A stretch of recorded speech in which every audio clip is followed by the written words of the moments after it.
Hello everyone and welcome to my channel.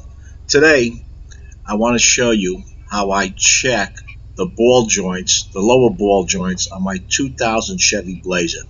Just want to show you what it looks like from the inside of the vehicle while I'm driving.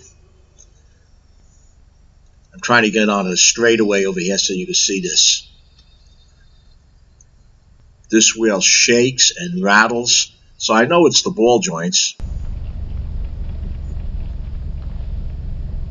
There we go, it's a little straighter over here. I'm doing less than 30 miles an hour. And keep your eye on the steering wheel. Okay, you can see this shaking back and forth. That's not me. My hand's just above the steering wheel. This is shaking on its own. But when I went to check the ball joints, let me show you what I found. I have the Blazer jacked up. But you see where the jack is, near the middle of the car. Trying to get this camera focused in. Okay, here's the ball joint. The tie is jacked up off the ground. Just one tie is jacked up. I'm going to use a pipe. Here we go. And I'm pushing up from underneath. Everything's moving but that ball joint. Okay?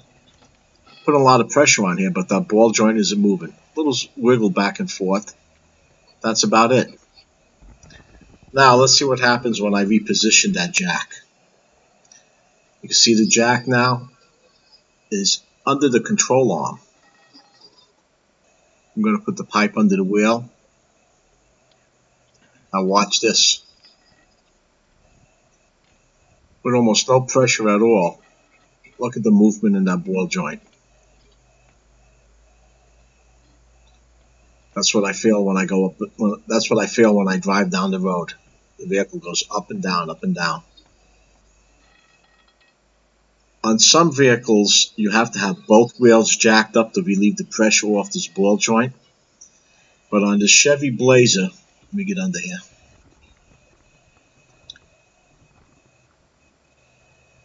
On the Chevy Blazer, the jack has to be under this control arm. When you jack up that control arm, it relieves the pressure off the ball joint, and that's how you'll be able to tell whether it's shot or not. That definitely has to be replaced right here. I have a piece of wood there, just give me a little leverage. Well guys, that's a wrap. If you enjoyed this video or have any questions, let me know by posting your comments down below. And if you need these ball joints, I do have a link to Amazon where you can order them. And if you don't have Amazon Prime, I do have a link to Amazon Prime. It's a 30-day free trial. Give it a try. Until next time, stay safe and stay well.